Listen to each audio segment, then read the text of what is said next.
All right, y'all, last topic, and this is according to Refinery29.com.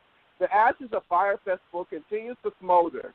While Fyre Media founder Billy McFarland is currently serving his 6-year sentence in federal prison for mail and wire fraud, civil suits are shedding light on more financial questions.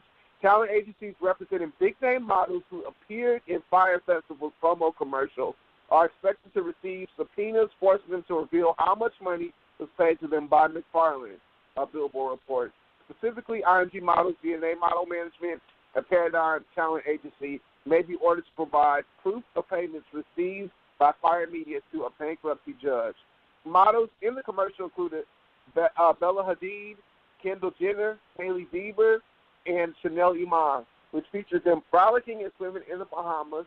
The models also posted photos from the commercial filming on Instagram and participated in broader social media promotions with paid posts.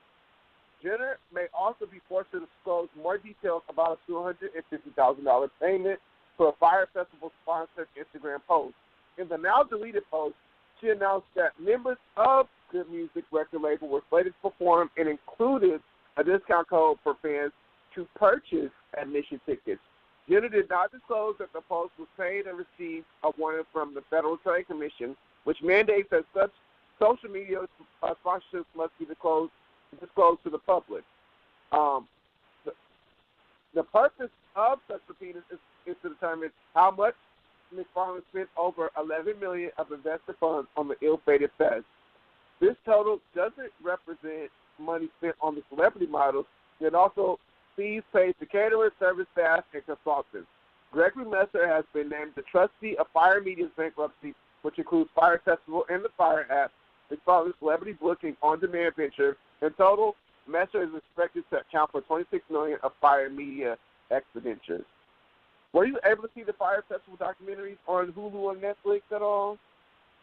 No, I was not. I was not able to see the documentary. And I'm really not familiar with it. Are you familiar with anything as far as the Fyre Festival? No, I'm not. But I feel like we talked about it before. But well, I'm gonna tell you I'm gonna tell you what happened. So with the festival, it was a supposed festival started by Billy McFarland, and then he got Ja Rule into cahoots with him. But it was supposed to be like this. I remember we talked about that last year. Yeah. It was going to be like this huge, exclusive festival for like the ultra rich, like the super wealthy. We're going to be. And they was making bologna sandwiches and shit. Were, like, super expensive. You said what? I said they was making like bologna sandwiches and like whack ass salad and just like $2 meals, and it was like horrible. They were paying all this money for cheap food, and it was just a mess, man. People was getting sued and shit. I remember that story. Yeah, but anyways, with the documentaries, there was one on Netflix, but they said the one on Netflix was kind of biased because it was made with the media consultants that the Fyre Festival team had used, like Fuck Jerry. I think Fuck Jerry was like part of the documentary. So basically, it put the blame only on Billy McFarland, and it made it seem like this was all of his doing, and they were just following his orders. Don't get me wrong, he definitely was to blame, but I like the Hulu because it was two different documentaries, one on Hulu as well. But Hulu's documentary basically told all the tea. They were just saying that Ja Rule was aware of everything that was going on, that the marketing teams that he had used, they were telling him, like, this is not going to work. Everybody's saying all this, but they were still going along with it because he was telling them to go along with it. So they had as much to blame as well. They knew from the beginning that the festival wasn't going to work out because I think they only had like 4 months to do the festival, and it ended up, like they were suggested for what they needed, it would be like an 18-month kind of construction sort of deal.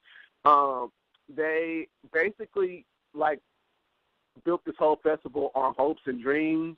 Like they used like what we know. If you have influencers, you can basically sell anything. You know, they got the 10 top supermodels with millions and millions of followers to come to the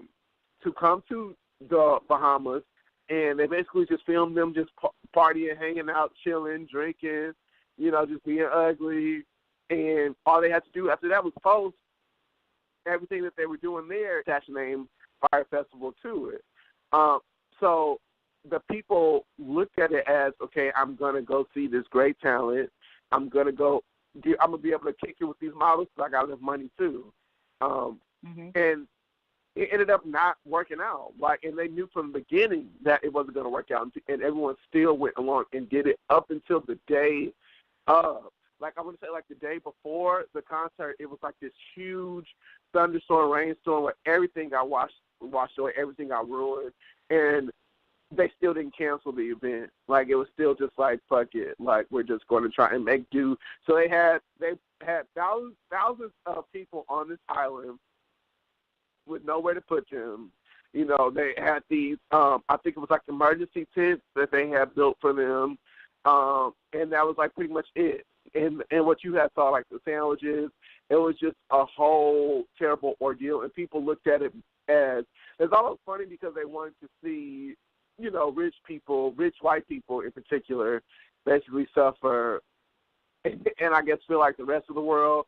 But, I mean, what they did to them people was wrong. Not only to I agree. people that attended the event, it was also the staffing. None of the staff got paid. It was a restaurateur, from Bahamas, who I think she said she put $50,000 of her own money into hiring people to be able to just cook something for them. And that's why you saw, the sandwiches or whatever. And she never got any money back. They owed thousands of dollars to the locals to help build infrastructure that they were able to build, a little bit that they were able to build. They never got money for that. And meanwhile, Billy McFarland's back in his penthouse before he went off to prison. You know, so it's just insane to think you can literally, if you have the right marketing, you can literally do whatever you want. Because we know the internet is not real. We know this stuff is not real. But if it's presented enough, if it's shown with enough legitimacy, you can basically sell anything. You know, and I was just watching it wow, people didn't catch on to this. And I was thinking, would I have caught on to that? If I was wealthy, knowing what I know now, and I was just I want to do this. I want to go to some ultra exclusive, whatever. And then you're not getting any of your accommodations. You asking them for flight accommodations and all this. I don't think I would have went through all that. You know what I'm saying? It was just finally he had a whole other business that ended up looking like a con, where he had basically this low-level black card, for millennials, to where you could use this townhouse and you would get access to these exclusive events by being a card holder. And I think you had to pay a certain amount of money per year to be the card holder. And it turns out he didn't have access to all these events. He was lying. The townhouse that he was using was not his.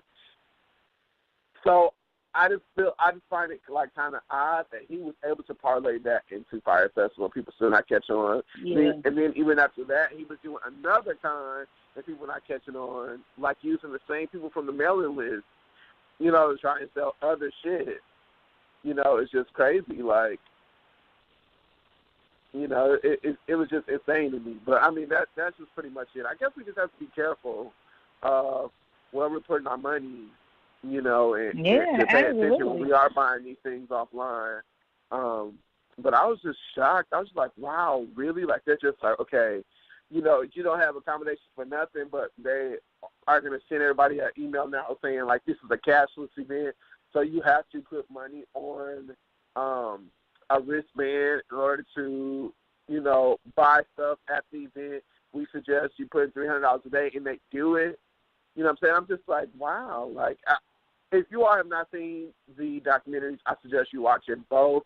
Definitely watch the Hulu documentary because, like I said, that one is not unbiased. If you do have Hulu, and also watch the Netflix one as well, too, because it's really good. I think, the one on Netflix that went more into his childhood, up until everything that happened, I think Hulu was just like explaining like everybody's part in it, like explaining and saying like, you know, everybody had a part to play in it, like from the models to whatever, because they was just looking at it. They didn't do any further investigation. They was looking at it as like a payday. You know what I'm saying?